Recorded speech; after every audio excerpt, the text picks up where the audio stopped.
Welcome to The Explainer, where we break down big ideas. And today, we're digging into one of the 20th century's most fascinating and influential works, Antonio Gramsci's Prison Notebooks. These are ideas so powerful, a fascist regime literally tried to shut down the brain that created that. Okay, let's just start with that.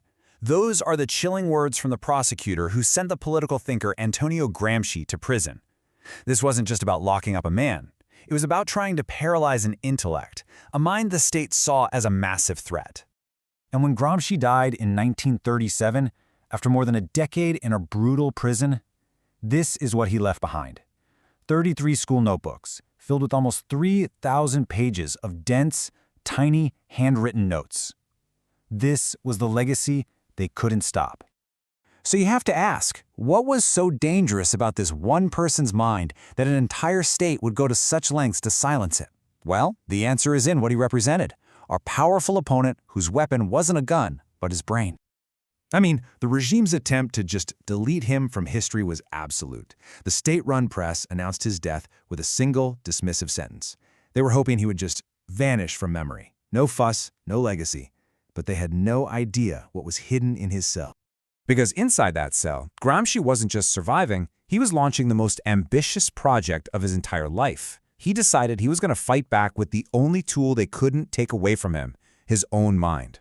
You know, in a letter from 1927, he admitted he was terrified of his mind collapsing. So to fight that crushing despair and boredom, he decided to create something huge, something for eternity, as he put it, something that would give his life purpose, even behind bars. And the scope of his plan? It's just staggering. I mean, look at this.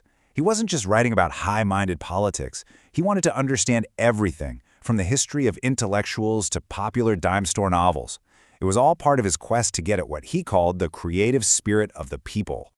But you know, having a grand plan is one thing.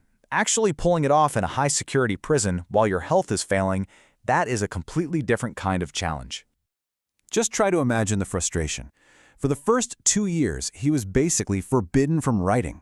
He could read, sure, but he couldn't take any notes. So he had to plan this massive, complicated project entirely in his head, long before he even got the basic tools to start.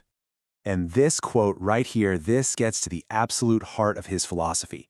He believed you have to make something from nothing, that even with the most pathetic resources, a disciplined mind could create something of immense value.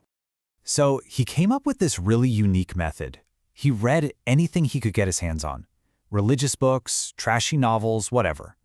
And he'd ask these critical questions. Why is this stuff so popular? What human need is it satisfying? He was connecting the dots between everyday culture and the huge structures of power.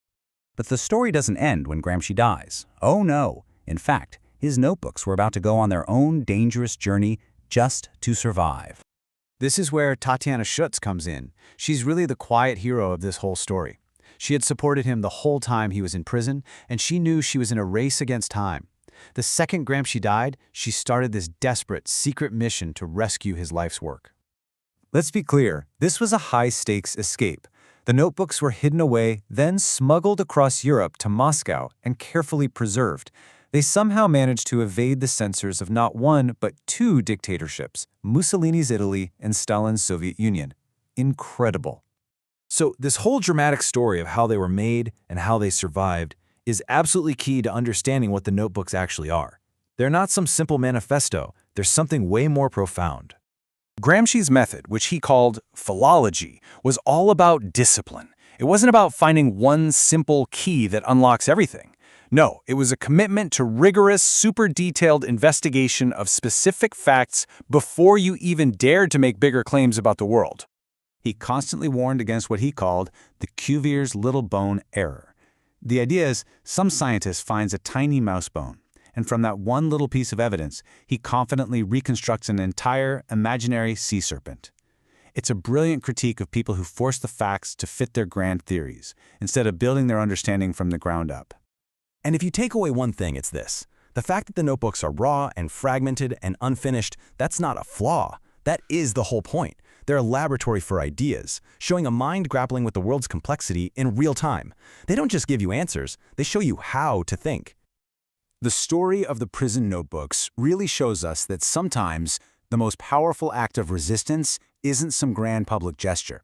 It's the quiet, disciplined, and relentless work of critical thinking. A brain that, against all odds, simply refused to stop functioning.